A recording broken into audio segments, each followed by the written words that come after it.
সাপটা আছে নাকি?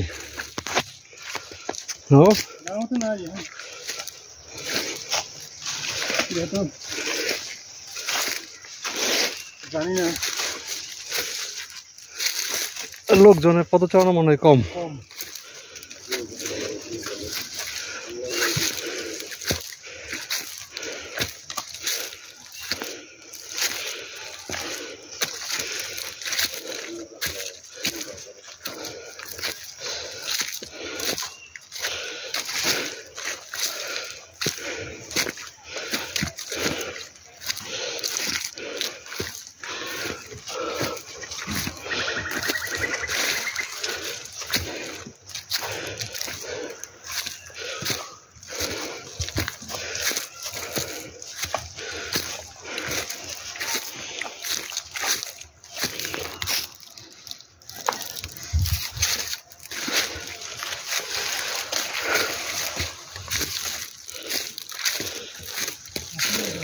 হ্যাঁ হ্যাঁ আছে।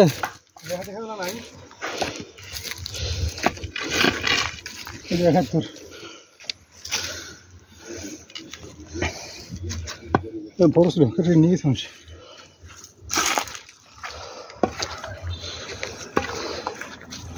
সবই পাহাড় না?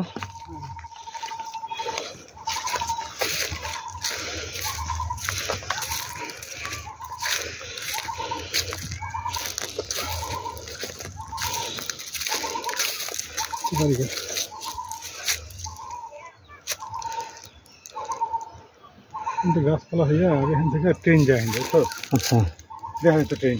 সুন্দর লাগতো, খুব সুন্দর লাগতো, সুন্দর ছিল।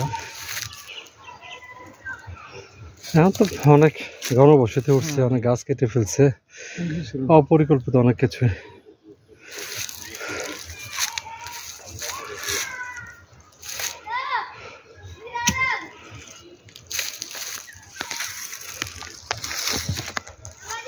কথা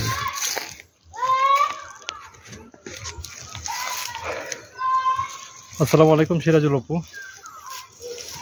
যেখানে উঠলাম এটাও একটা পাহাড়ি।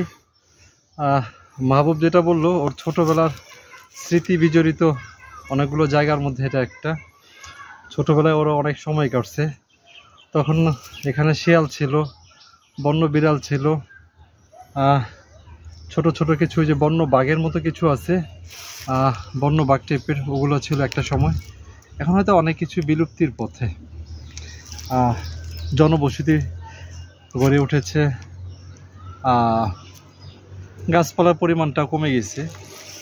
বাট তারপরও পাহাড়ের অংশবিশেষ দেখাই যাচ্ছে যে পাহাড়ের নিচে অনেক জনবসতি, অনেক ঘরবাড়ি, দূর দূরান্ত যতদূর দেখি সবই পাহাড়ের দিকে। হ্যাঁ, এই সবগুলি পাহাড়। আজকের সকালটা আসলে সব কিছু মিলে দারুণ কাটলো। সকালে ঘুম থেকে ওঠার পর দুজনে মিলে, দুই বন্ধু মিলে মোটরসাইকেলে বিভিন্ন এলাকায় ঘুরে বেরিয়েছি।